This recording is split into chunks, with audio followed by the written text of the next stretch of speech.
5 años después de la Segunda Guerra Mundial, la paz se vuelve a ver amenazada. El nuevo enemigo es el comunismo.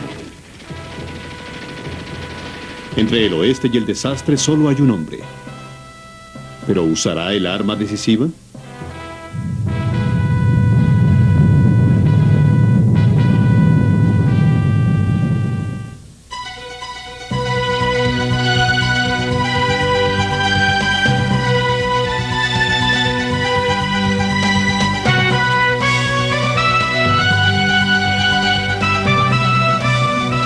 Virajes decisivos de la historia.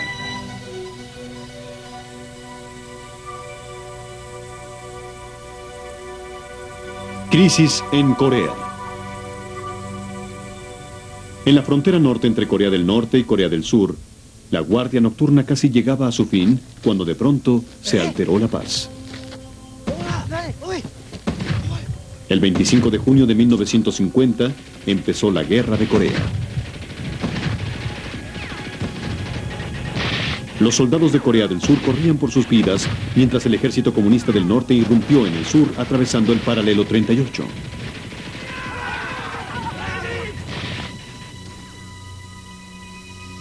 Otrora parte del enorme imperio japonés, Corea fue liberada por los aliados al final de la Segunda Guerra Mundial.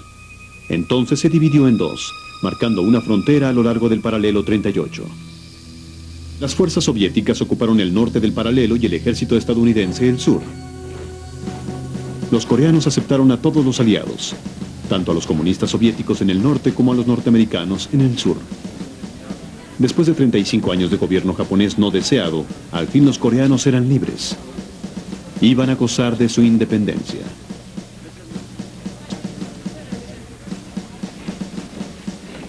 Sin esperar problemas en Corea, los Estados Unidos retiraron a sus hombres, dejando atrás una democracia joven, con un ejército mal equipado y sin motivación. Pero en el norte, los soviéticos implantaron un gobierno comunista que estaba decidido a reunir a Corea bajo su único mando.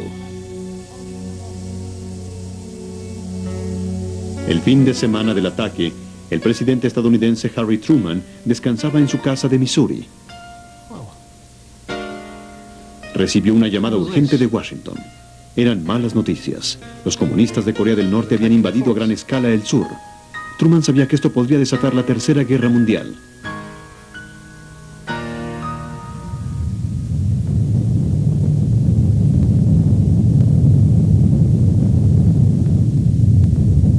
Cinco años antes, Truman había decidido utilizar el arma más terrible que se hubiera visto. Con su consentimiento, los Estados Unidos derrotaron a Japón con 2 bombas atómicas.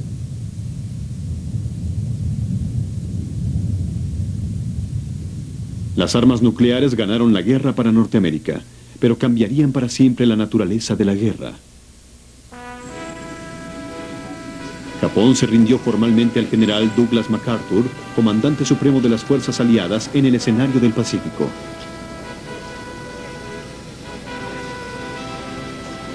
Era un soldado de profesión e hijo de un soldado de profesión.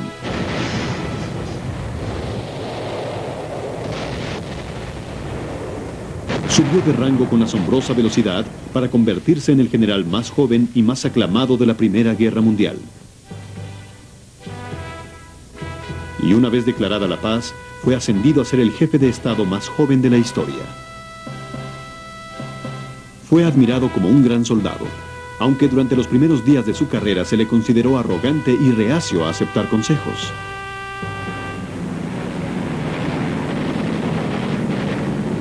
Después de que los japoneses bombardearan Pearl Harbor y Norteamérica entrara a la Segunda Guerra Mundial, MacArthur fue seleccionado para comandar la guerra en el Pacífico.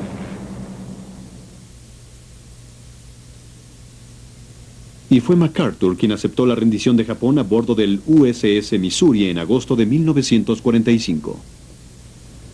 Estamos presentes los representantes de los poderes de guerra más importantes para concluir un acuerdo solemne que restaurará la paz en la historia. Confío sinceramente, y es la esperanza de toda la humanidad, que a partir de esta solemne ocasión, Surgirá un mundo mejor que el de la sangre y la carnicería del pasado. MacArthur jamás olvidó que fue la bomba atómica la que logró la rendición con tal velocidad. MacArthur permaneció en Japón para supervisar la ocupación. Los japoneses le adoraban.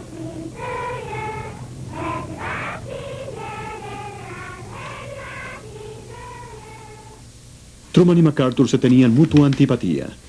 MacArthur consideraba a Truman pacifista y oportunista, mientras que Truman conocía a MacArthur como un arrogante guerrillero sin sentido político. Pero MacArthur era el más antiguo comandante de campo norteamericano en el lejano oriente. Truman tenía que hacer uso de él. A los 70 años y con 50 de servicio apoyándolo, el general MacArthur volvía a la guerra. La defensa de Corea se vería como un símbolo de la determinación del mundo libre a resistirse al comunismo. MacArthur creía que era su destino comandar esa lucha. Para él, el comunismo era la conjunción de todo lo vil.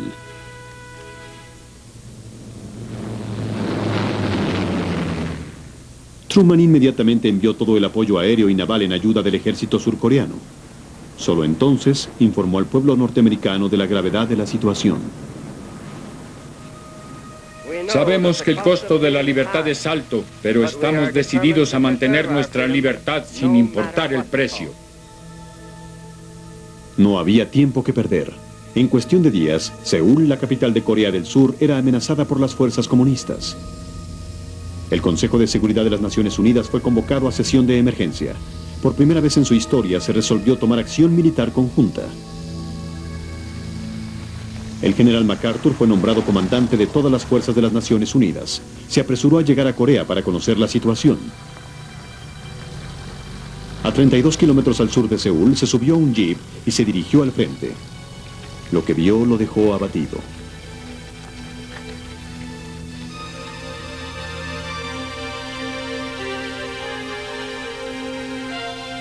Los refugiados surcoreanos le pasaban por miles en su retirada. Iban en compañía del raquítico ejército surcoreano. También para ellos el retiro era la única opción. Sus rostros narraban la triste historia. Seúl, la capital surcoreana, había sido ya tomada por el enemigo. A las 5 de la mañana, tiempo de Washington, a los 4 días de la invasión, el presidente Truman seguía en pie. Estaba listo para actuar según recomendación de MacArthur. El mensaje era alarmante. MacArthur sentía que sin la inmediata introducción de las fuerzas de tierra de las Naciones Unidas, Corea del Sur estaba perdida. Así que telegrafió a Washington: nuestro cálculo es que es inminente un colapso completo.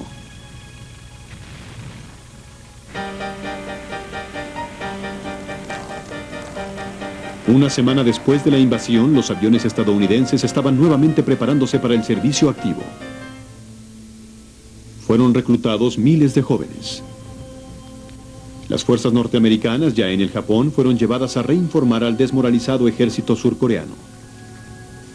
Los primeros en llegar pensaban que estarían ahí solo unos días. Una mirada a los norteamericanos les bastaría para asustar a los comunistas y hacerlos retroceder por el paralelo 38. Pero en esa primera semana de julio de 1950, solo unos cuantos cientos de asombrados y ligeramente armados soldados norteamericanos fueron apostados en el frente. El conglomerado de las Naciones Unidas tomaría tiempo. Pocos de esos soldados habían estado antes en combate. Sus órdenes fueron resistir a los norcoreanos hasta que llegaran refuerzos.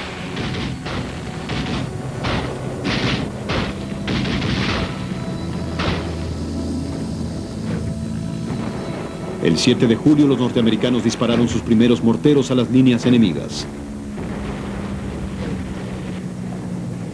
La respuesta fue impresionante.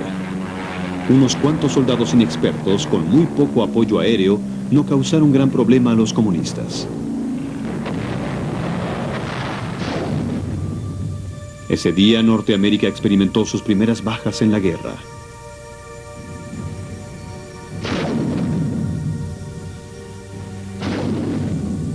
Al enfrentarse a los comunistas en el campo de batalla por primera vez, las fuerzas estadounidenses estaban siendo aniquiladas.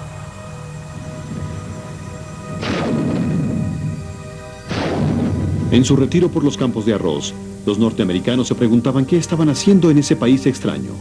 ¿Por qué estaban luchando? A fines de julio, las fuerzas de las Naciones Unidas habían sido relegadas hasta la punta sudeste de Corea. El octavo ejército estaba resistiendo con grandes esfuerzos.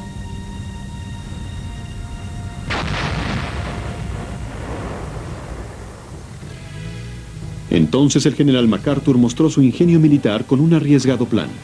Atacaría por detrás de las líneas enemigas, cortaría al enemigo y ganaría la guerra de un osado golpe.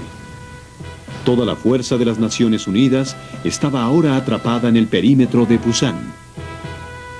Con un arrojo extraordinario, MacArthur planeó llevar efectivos frescos desde Japón y realizar una llegada anfibia en Incheon, kilómetros atrás de la línea enemiga. Una vez suyo, Incheon estaría en posición de retomar la ciudad capital de Seúl a solo 32 kilómetros al este. El 3 de septiembre se emprendió la operación Chromite. Un enorme contingente naval partió en un furioso tifón. 70.000 hombres parapetados bajo la cubierta. Era una carrera contra el tiempo. El 15 de septiembre era el único día en que la marea estaría suficientemente alta como para atracar en Incheon, y el tiempo seguía empeorando. Antes, MacArthur tenía que apoderarse de un islote llamado Gulmido, que cuidaba cualquier acercamiento a Incheon. Estaba grandemente fortificado. Durante toda la noche, los cañones navales bombardearon incesantemente el islote.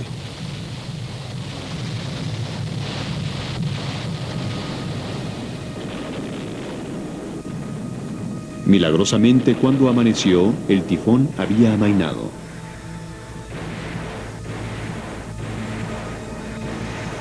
Mientras la primera nave de desembarco iniciaba su curso hasta la playa, el general MacArthur observaba el desarrollo de su plan maestro. Sabía que se arriesgaba a quedarse atrapado en los bancos de lodo si la marea bajaba. MacArthur tuvo que esperar 9 horas hasta la marea nocturna para que la principal fuerza de las Naciones Unidas desembarcara.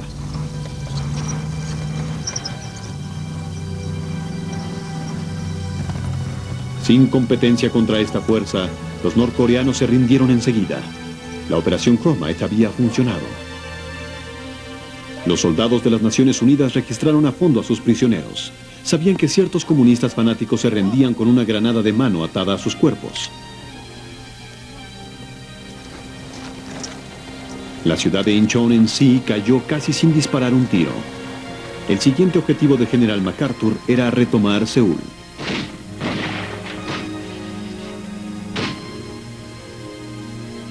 Durante 5 largos días, Seúl fue arrasada y todo edificio se convirtió en campo de batalla.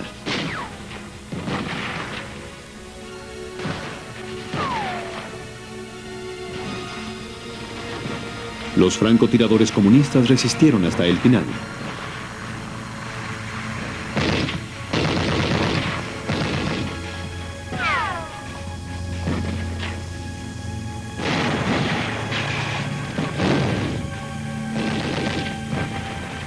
Finalmente, las calles pertenecían a los tanques norteamericanos. MacArthur había devuelto Seúl a los surcoreanos.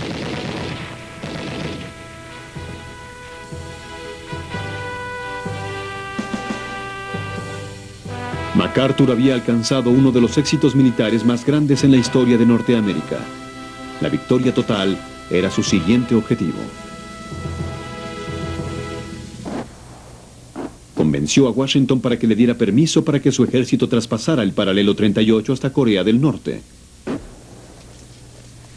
Pero Truman le ordenó no acercarse más de 32 kilómetros de la frontera china en el norte de Corea. Washington se sentía nervioso ante la posibilidad de que China comunista se uniera a la guerra. Esto a su vez podría resultar en una intervención soviética. Por fin, 4 meses después de que Corea del Norte invadiera el sur, las fuerzas de las Naciones Unidas llevaban la guerra hasta Norcorea, cruzando el paralelo 38.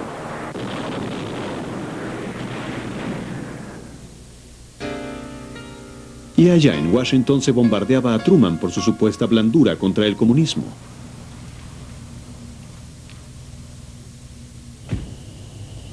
Con el temor de que la popularidad de MacArthur pudiera borrar la suya, invitó al general a lo que supuestamente sería una reunión privada en la isla Guaque, en medio del Pacífico.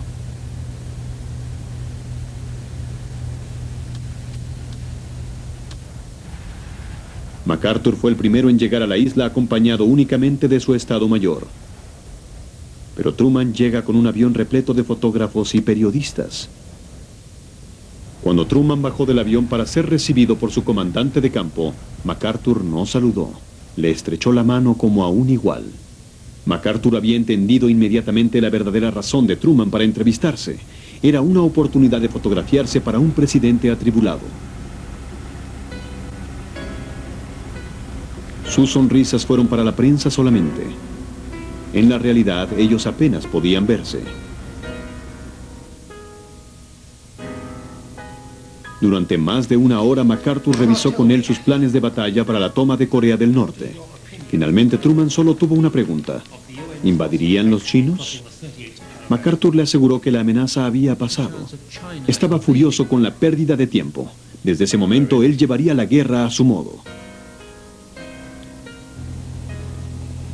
El siguiente objetivo de MacArthur era Pyongyang, la capital de Corea del Norte.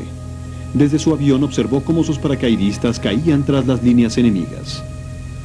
Tomó fácilmente Pyongyang y entonces decidió proceder directamente hasta la frontera china con todas las fuerzas bajo su mando, en desafío directo a las órdenes del presidente Truman. Ya estaba cansado de la precaución de Washington. Nadie le contravendría.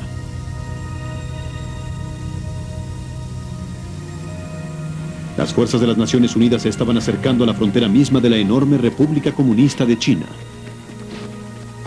En su camino hacia el norte tomaban más y más prisioneros. Pero cuando entró el mordiente invierno de Corea, detrás de los abatidos norcoreanos empezó a aparecer un enemigo de distinta naturaleza. Vestidos con uniformes forrados a prueba de frío, estos soldados resultaron luchadores disciplinados. Todo parecía indicar que los temores de Truman eran justificados. Los chinos estaban inmiscuyéndose.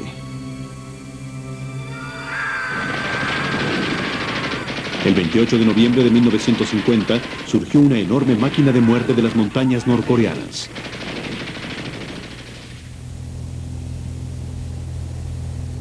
Los chinos habían introducido por la frontera a 250,000 de hombres bien entrenados y parecía no importarles cuántos murieran. La única opción para las Naciones Unidas era la retirada, pero ahora tenían el invierno norcoreano en su contra. Miles perdieron la vida ante el enemigo, pero sin estar preparados para los vientos y la nieve en temperaturas de 30 grados bajo cero, muchos murieron simplemente de frío. Todo el territorio ganado por MacArthur desde el desembarco en Incheon se perdió. Para el 15 de diciembre, el octavo ejército había sido relegado al otro lado del paralelo 38.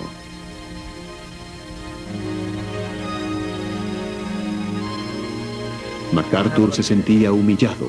Había subestimado el tamaño e intenciones del enemigo. Su reputación estaba en ruinas y buscaba venganza. En su furia recurrió al arma final. Exigió que se le permitiera usar la bomba atómica. Para diciembre 24 había finalizado y remitido sus planes. Necesitaba 26 bombas atómicas.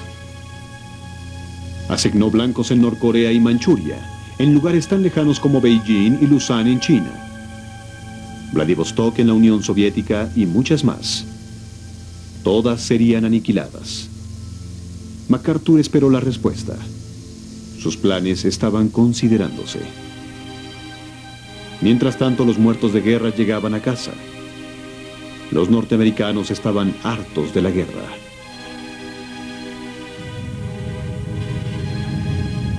La presión para el uso de las armas nucleares estaba haciéndose irresistible. En esos momentos parecía que el presidente Truman estaba considerando seriamente el uso de la bomba atómica.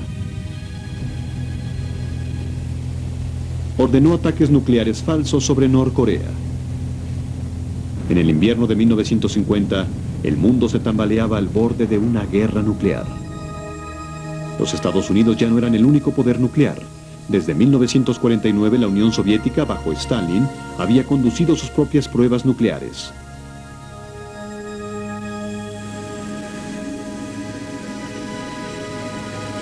El primer ministro Attlee de Gran Bretaña voló hasta Washington para convencer al presidente de que la guerra nuclear representaría el fin de la civilización. Pero súbitamente la situación en el campo de batalla cambió. Bajos de abastecimientos y con enormes bajas, los chinos se detuvieron a mediados de enero. Inmediatamente las Naciones Unidas bajaron su ofensiva. El retiro más largo en la historia de Norteamérica había finalizado. Al mismo tiempo, las Naciones Unidas finalmente ganaban la guerra en el espacio. Por primera vez en la historia, los cazas de retropropulsión lucharon en un combate a muerte. Sorprendidos con el mortal MiG-15 de fabricación rusa, la Fuerza Aérea estadounidense apresuró el empleo de su nuevo caza Sabre. Resultó ser más que un digno rival para el MiG. Mientras MacArthur recorría el frente, llegó el mensaje. Truman confiaba en negociar un alto al fuego. No habría guerra con la China Roja. No se utilizarían armas nucleares. Los planes de MacArthur habían sido rechazados por la administración. MacArthur continuó acicateando a la administración con amenazas públicas de someter a los chinos. Debían rendirse o afrontar las consecuencias. El escenario estaba puesto para la función final con Truman. El gran general en el lejano oriente había ido demasiado lejos. Tendría que renunciar. Los consejeros de Truman y jefes de Estado Mayor todos estaban de acuerdo. Se le notificaría oficialmente el 11 de abril. De hecho, MacArthur supo de su destitución a través de una emisión de radio que escuchó su ayudante. Millones lo supieron antes que él. Había sido humillado públicamente. Con inmensa pena personal, me veo obligado a tomar esta acción. El general MacArthur es el más grande de los comandantes militares, pero la causa de la paz mundial es mucho más importante que cualquier individuo. Al despedir a MacArthur, Truman finalmente dijo no a la guerra abierta con China. Pero para la mayoría de los norteamericanos, MacArthur era el héroe. En el Congreso rindió el discurso de una vida comparándose al viejo soldado de la barraca de la balada. Y como el viejo soldado de esa balada, concluyo mi carrera militar desapareciendo. Un viejo soldado que trató de cumplir con su deber como Dios lo iluminó. Doy gracias a Dios. Hasta pronto.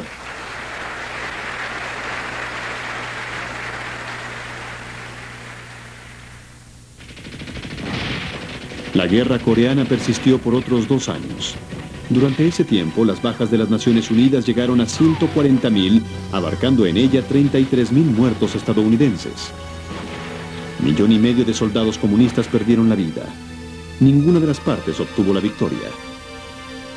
El país quedó devastado, pero cuando se firmó el armisticio el 23 de julio de 1953, la línea de tregua apenas se había desplazado del paralelo 38. El único triunfador fue Japón. Su economía, impulsada por el esfuerzo de guerra de las Naciones Unidas, iba en firme curso a convertirse en uno de los poderes económicos más grandes del siglo.